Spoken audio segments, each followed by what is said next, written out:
You've got a T-shirt that says Melon Ink, right? Mm-hmm. Is that your own term that you coined?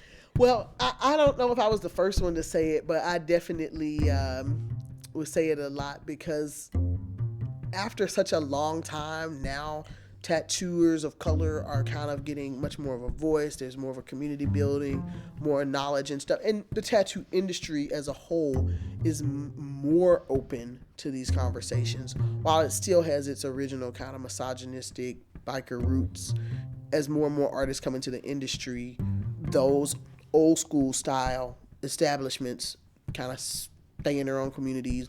You know, they can't silence what's popping. You know, like, you grow where you go. I mean.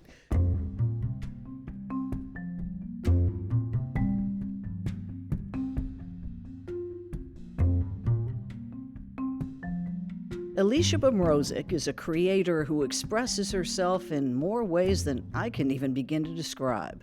In other words, she is very Nashville. Elisheba uses paint, needles, ink, textiles, and even mud to tell stories, spread joy, and as you just heard, build community. She's an artist, organizer, entrepreneur, and mother of two. Her shop, One Drop Ink, houses a collection of spaces for tattooing, piercing, art, and just hanging out. So this building was built in 1920 by Mr. Cossey Gardner Sr. And Cossey Gardner Sr., this was a funeral home, and he was very influential in North Nashville and really helped out the community during boycotts, having a bus service plus the funeral home. And so this building is still owned by his granddaughter, Miss Keisha Gardner. It lived other lives before we moved in, but we were lucky. We moved in here about 5 years ago. And this is Chicana.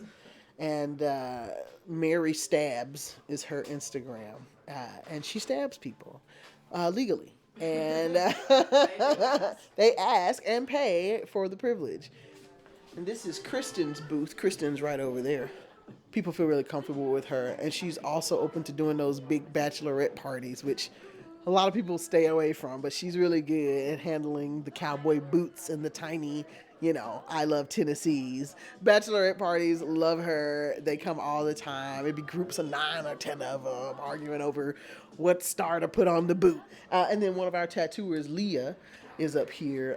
She is a tattooer that's also an environmental science major at TSU. So yes, tattooers are educated.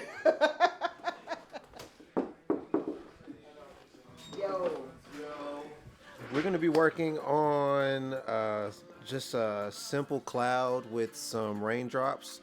It's supposed to be coming around a tattoo that he has already on his ankle. So we're just going to sort of box that whole area in with a little gap filler, what I like to call, So the tattoo that's there, I didn't do, but it appears to be a skeleton playing a acoustic guitar leaned up against a palm tree.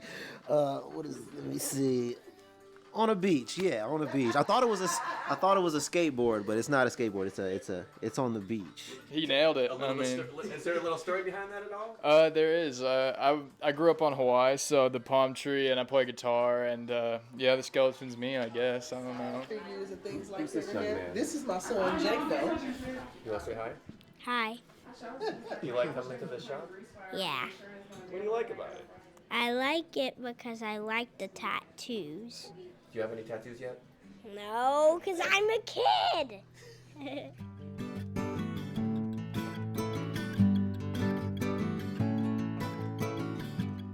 I'm Demetria Kalodimos. It's Banner and Company.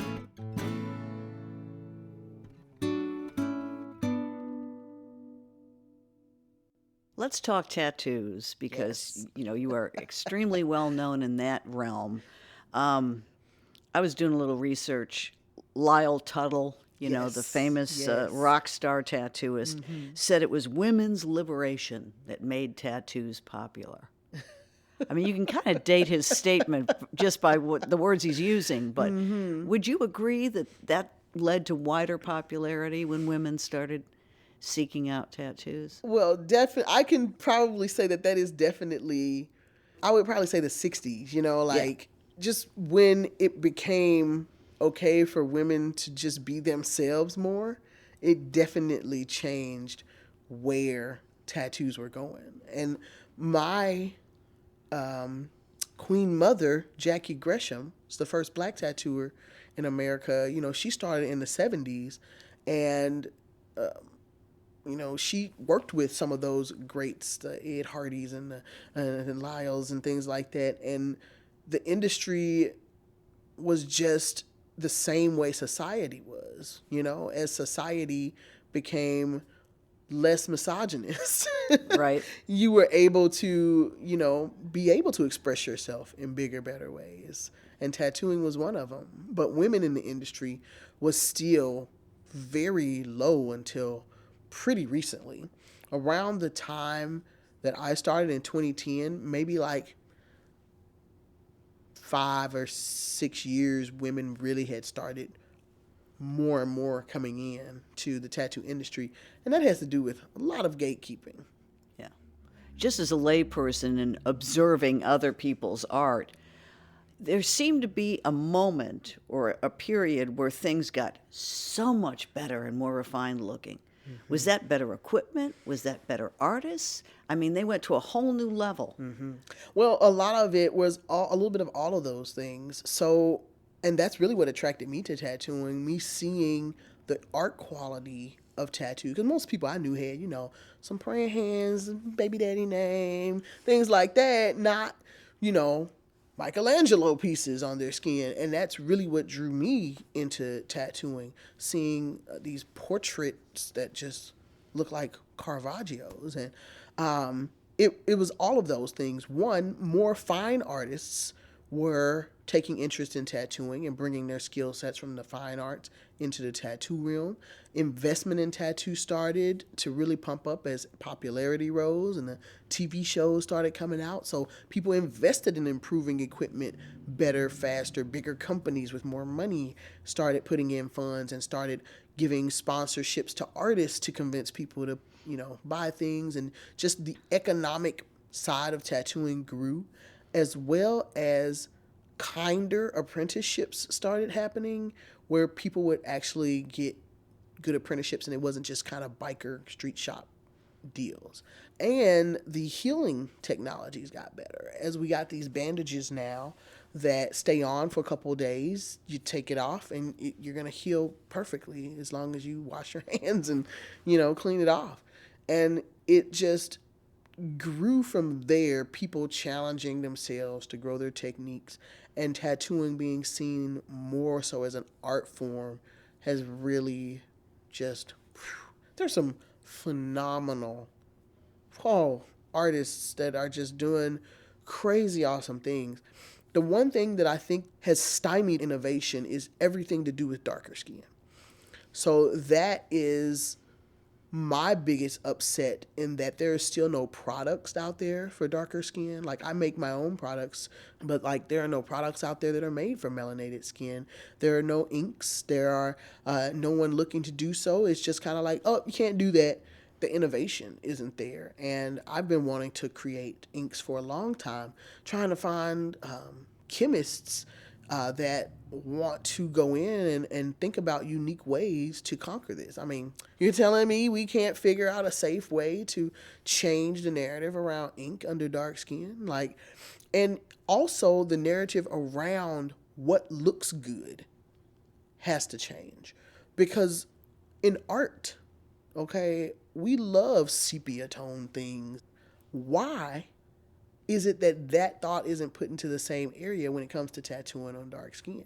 I love the way that the colors heal with the sepia burnish tone. I've got colors here that are more turquoise looking because that blue took that orangey yellow of the brown in my skin and made it look kind of turquoise. Playing around with those things, there are some awesome black tattooers all over the country and world that are starting to experiment in different places and stuff like that and create more styles. And I really want to get together and really collaborate with some of these artists, because there's going to be some big things happening in that coming up. Do you remember your first client or the 1st person you laid hands on in that way? What My was very it? first, it was 4 music notes on a rib cage, which is a terrible place to do your first tattoo. Sounds like that would hurt. Yes, hurt them and me. It's an awkward place to get to, and then it's close to the bone, and people tend to like that, So, but I did all right, and I've been tattooing ever since. It's That had to 13 be years. tons of pressure.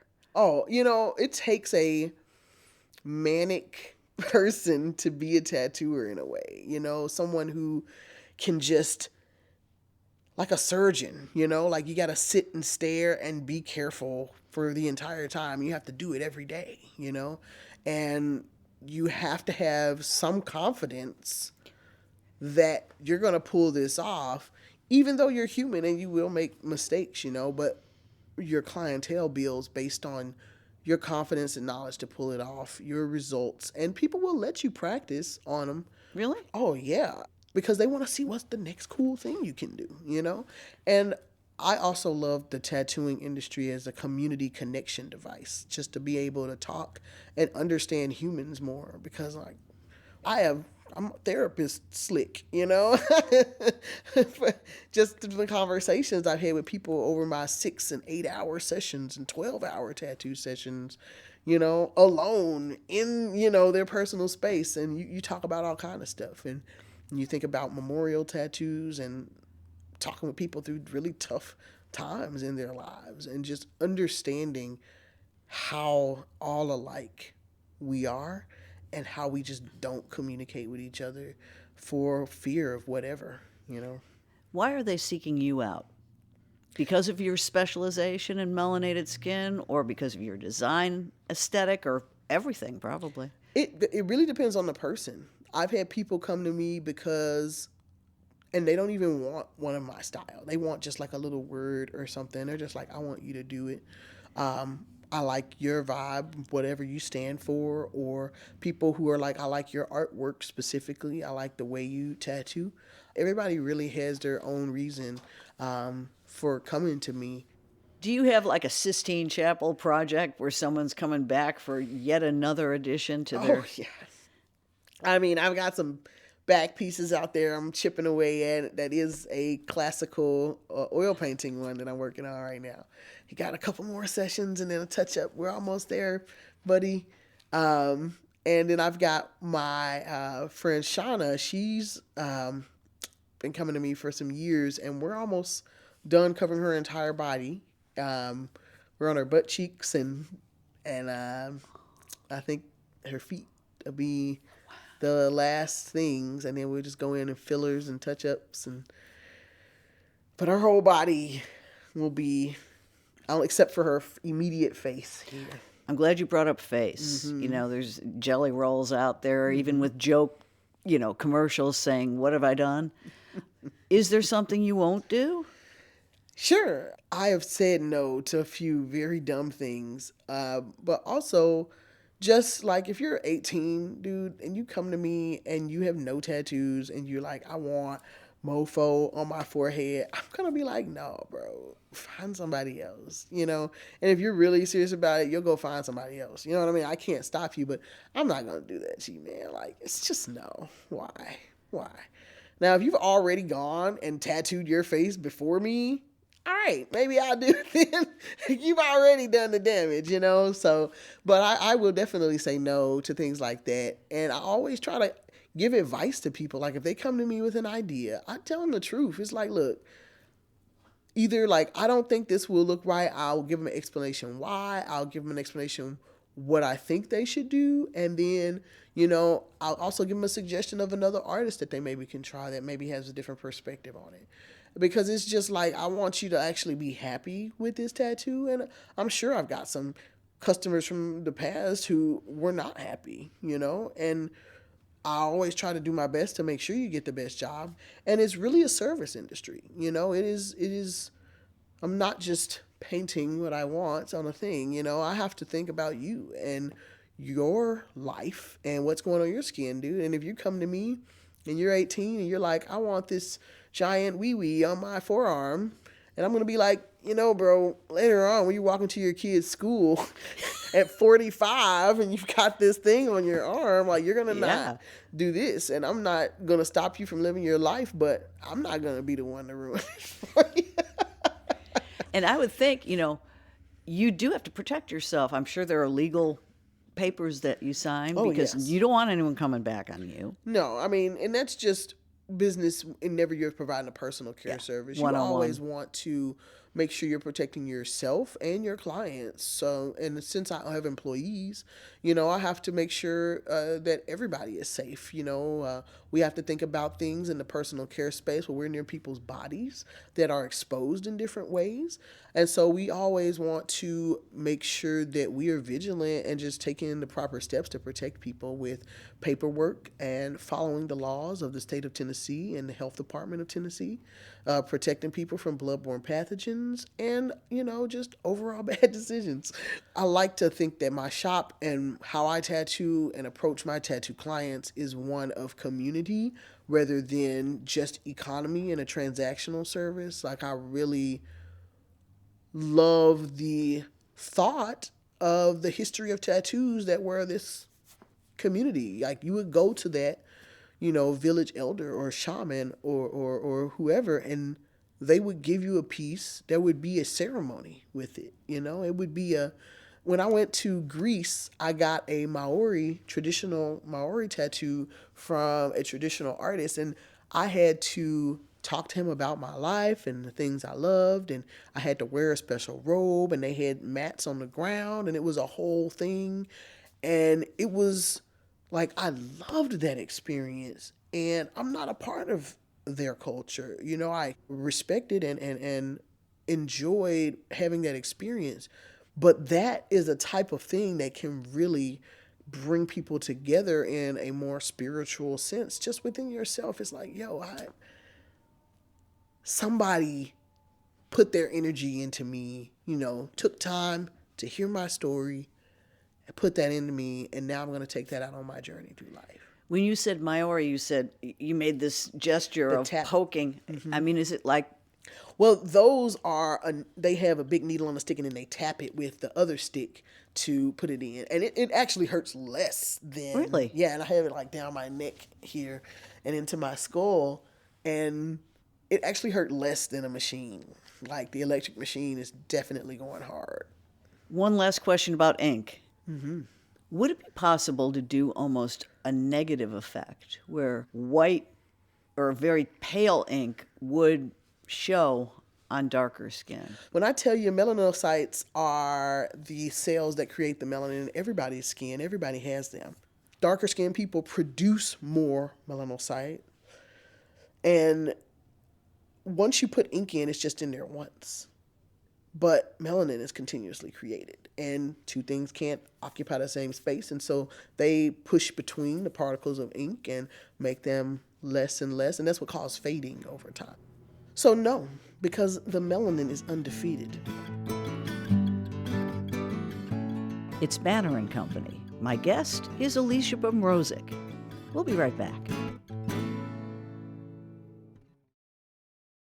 As an artist, can you point to the very first real act of creativity in your life?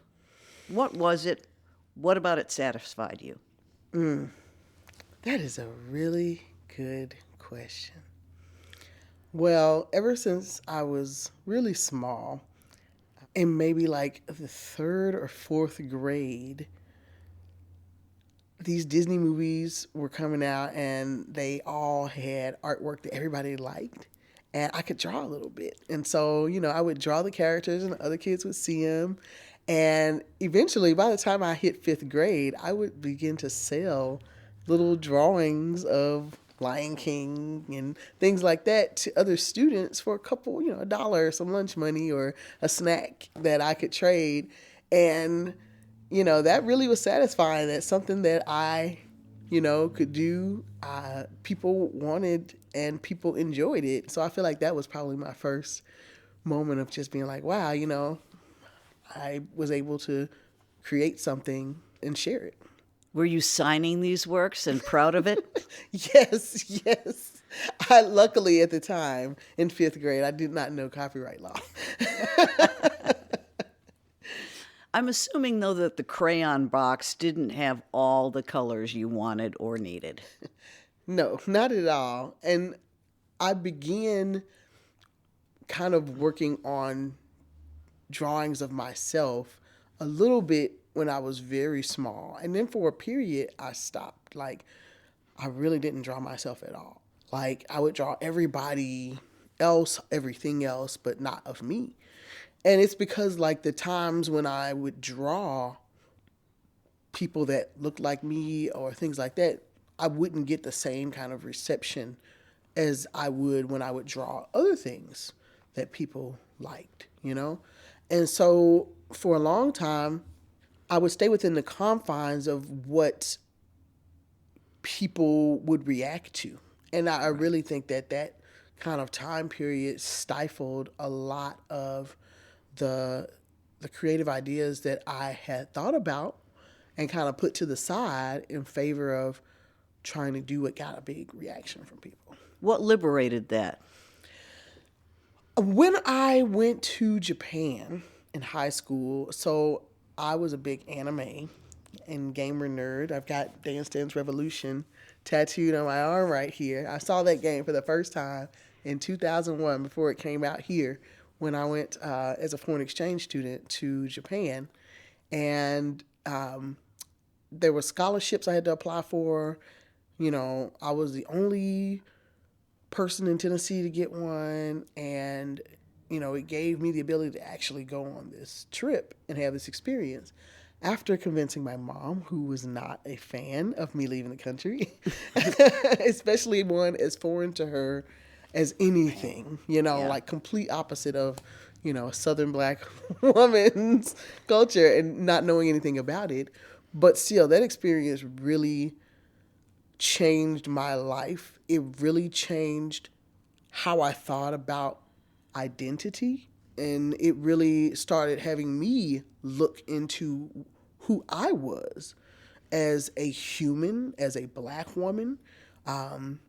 It really began my mental spiral into trying to understand the specific type of hate in this world that black people and black women receive, and just try to figure out how to navigate myself, my dreams, my ambitions, my hopes, the art I want to create in spite of those things, and how can I exist as I want in that kind of space. And Japan really brought that to me. It influenced my work heavily. I really love beautiful coloration in Japanese work. I love the detail and the intent and meanings behind things.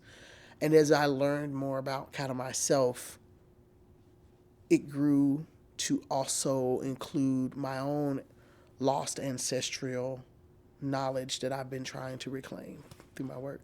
Was it warm and welcoming over there, or did you feel...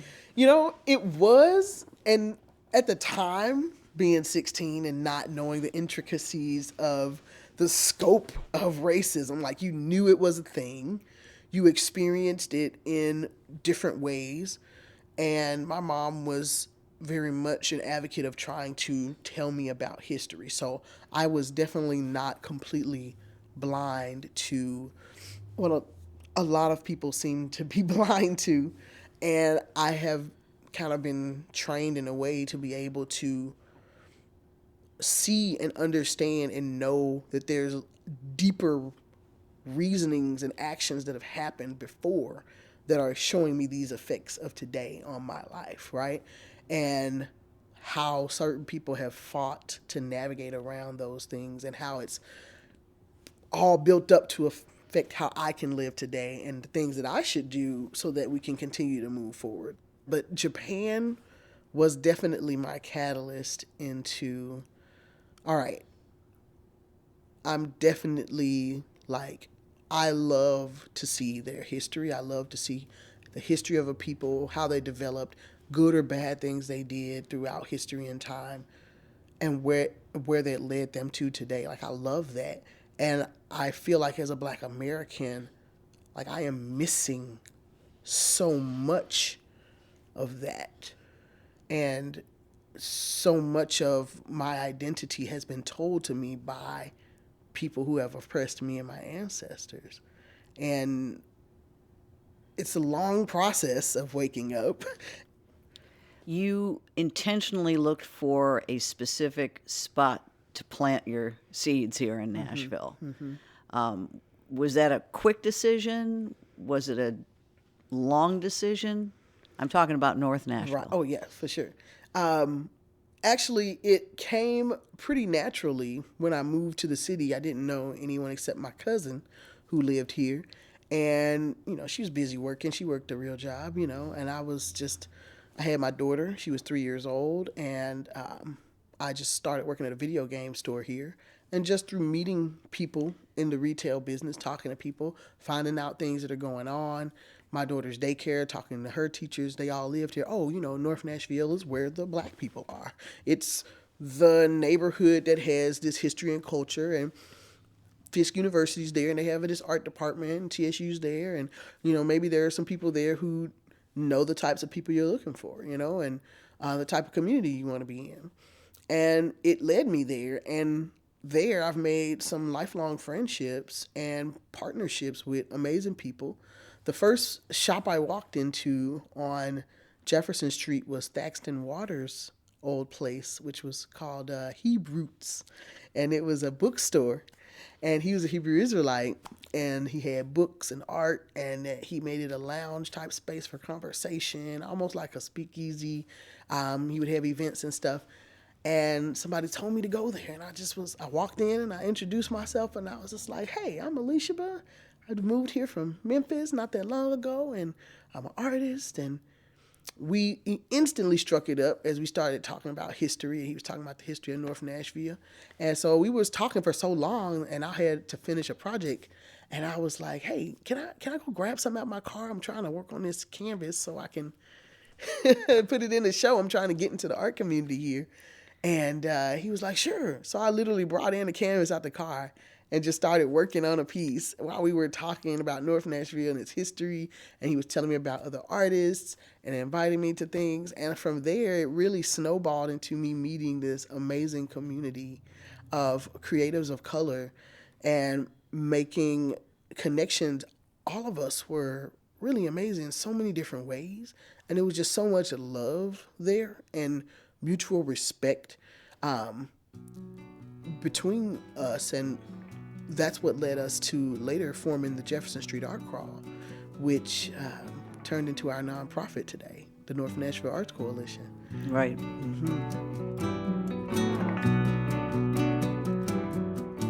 Don't go away. It's Banner and Company.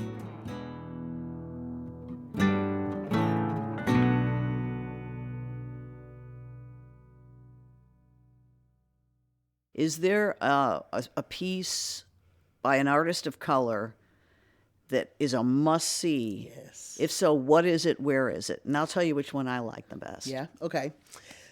So, in the farmer's market on 8th Avenue here, Rosa Parks, if you're going out of the left entrance, I would say the north side entrance, there is a 2-piece mural in the exitway called Adonai by R.J. Thompson. I want that wall. If they ever say that they are getting rid of, tearing down, painting over, I am coming to peel the drywall. That is my favorite painting. I love it so much. It is so beautifully illustrative. The color scheme is, and I love color. Like, that is one of the things that I love is color. So much. Color is everything. Describe Adonai for me, because I confess I don't know the piece. Okay, so it's 2 sides, and one side, if I remember correctly, they're planting these seeds, and like Mother Earth and stuff is surrounding these young people planting these seeds. And there's some Dinkra symbols, which are West African, Ghanaian symbols that mean different things. think like hieroglyphs in that kind of frame. And these symbols are kind of scattered throughout, and there's these beautiful turquoises and peach tones and pink tones, and the trees and stuff begin to grow and change. And then the other side, they're reaping the seeds that they have sown, cool. And it's a beautiful, beautiful piece. So well done, so well executed. My favorite. Okay, I'm going to go check it out. Yes. And quickly, I'll tell you the one I love is and I don't know the name of it and I don't know the artist, but there's a sculpture in front of John Henry Hale where there are other pieces. Yeah. But this is 2 big granite boulders nested in like steel rods. Oh, right here on Charlotte. It is the most striking sculpture in town. That and is it's a black artist. I went by there and looked at it up close because I kept driving by and I was like, what is this? That needs a place of prominence in the middle of downtown. I love that piece. I'm glad that you brought up, at least in the context of that painting, tribal symbols, because I'm very interested in your discovery and your enlightenment about what we think is African cloth and textile, which really isn't. No. And Tell me about that. So some years ago, I don't even know how long ago now. It's been some years, many years, since I found out like the true history behind what we call African fabric. It's worn in Africa. It's always on African models. It's worn in the middle of things. So, of course, it's African. The actual truth is, so there's a Dutch company, and it's called Velisco. And the uncle of the owner of Velisco had a plantation in Indonesia, and they saw batik being made. And they were like, oh, this is amazing. You need to make this, because Velisco was already a textile company. And so they went and perfected the automation of imitation batik and went back, sold it to Indonesia for undercut the handmade batik dyers. And then they fell out of favor in Indonesia for one reason or another. And so they needed another market to sell into. So they began to ship it into West Africa and sell it cheaply to the market women. And in order for them to sell it, they would make up stories about why the pattern was that way and things like that in order to get people to be like, oh, this pattern will bring you protection or a better marriage, things like that. And so they began to sell it, and it sold well. It was bright, it was colorful, and it was cheaper again than the handmade African fabrics that are actually African fabrics. Now it's synonymous with African culture. But it's funny because most people don't know that, and as someone who has lost, through no choice of their own, their connection to their culture and history, if I'm intentionally trying to support that, and put the things, clothe my body and adorn myself in the things that represent who I want to be seen as, the fact that I'm actually in the end paying my money right back to a company that in the 1840s may have purchased cotton from my ancestors. I don't even know. And now this stuff is considered African, as if it came from, the people. You've used it in your work, obviously, to teach this lesson, or at least enlighten people to the truth. Do you also think it's pretty? It is. I still wear it because I do still support my people and culture when I do so, because I only buy from vendors of color. No matter what I'm purchasing, I am only buying them from, and I try to only buy from local as well. Threads by Dreads is one that most of my stuff comes from her. Her family's from Ghana. So she sources the fabric from Ghana, has seamstresses there that design her stuff, and then ships it back here, sells it to us. So I'm helping multiple people, and I have a direct link. Like, I know that these are the people that I'm helping, right? And so, and I also buy and search for handmade African fabrics like kente and adire and aleko tie-dye, and some handmade batiks from Ghanaian artists. So I'm always really intentional about that. And when I am wearing it, I just make sure I'm representing those companies. And you've taken a spin at making your own textiles in a really unique way. Yes, So, Straight from the earth. Straight from the earth. I have always seen mudcloth and wondered about it, but there wasn't a ton of info on it. And once I really started learning more about African fabrics and researching, I found out that they really were making things from mud. It wasn't just mud to wear in the mud, but it was made from mud. And I started trying to research the process, and again, playing with these themes of identity and trying to figure out who I am and what my culture looks like as a Black American woman.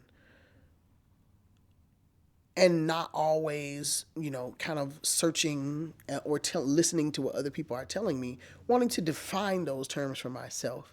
And so I was like, well, what if I just make some mudcloth? I take an ancestral recipe and I modify it and bring it in. So putting in my own culture and use that to then make a new piece of culture that can be passed on. And what does it look like to create culture? If we're doing so from scratch, and if I'm trying to do it intentionally without always having to refer back to the trauma that comes with a lot of our culture. Right. That we have right now, And so hood cloth was born. And I wanted to use products directly from Africa. I wanted to try to make each step of the process only touch Black hands. The only place I couldn't make it happen was the shipping. Trying to get the cola nuts from Africa that make the reddish brown color in the mud cloth. And then I went and dug up mud from the alleyways of North Nashville. And I had to sort out glass and debris and ferment the mud. And let me tell you, if you Google how to ferment mud, you will find nothing. That is a thing Google does not know. And so after months trying to figure out what does it mean to ferment mud, do I just leave it? Do I add something? Where do I have to store it and stuff? I finally found one, because there was some videos about making bogolan, which is mudcloth in Malian, but there weren't instructional videos. It was just this is how they make mudcloth. They smash mud. They ferment the mud, but they don't explain how to ferment, Right. So I finally found something that gave me a hint of the process and figured it out. So I fermented the mud, and then I began to dye the fabrics, which I also imported from Mali. And the biggest thing that I really enjoyed about it was that once I got all the ingredients and I figured I could do it, I wanted to try to do it in an all handmade way as well. Because if I really wanted the process to be, as intentional as possible, I didn't want to use machines made by whoever. And so I went and found a primitive mortar and pestle and began to crush the nuts by hand, which takes a lot of time, but, it also gives you a lot of stopping time and thinking time. I mean, how often are we in today's age ever just doing this repetitive motion and thinking about something, and not watching something or swiping or clicking or 50 things at once? And so it really gave me some pause time, and I'm just this was ancestral life. This was how people had to do their everyday. And so that process just really made it all the more important to me that I can see for myself and experiment with creating a piece of culture that is pure.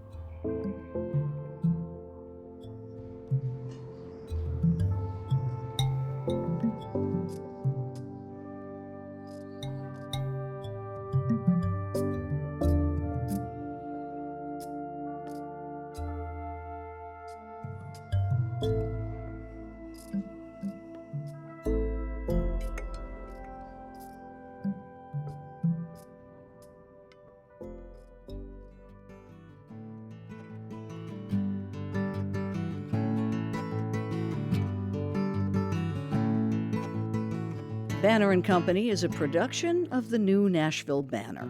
Our producers are Steve Haruch and Andrea Tudhope. Original music by Verlin Thompson. Subscribe wherever you get your podcasts or go to NashvilleBanner.com. You're in good company.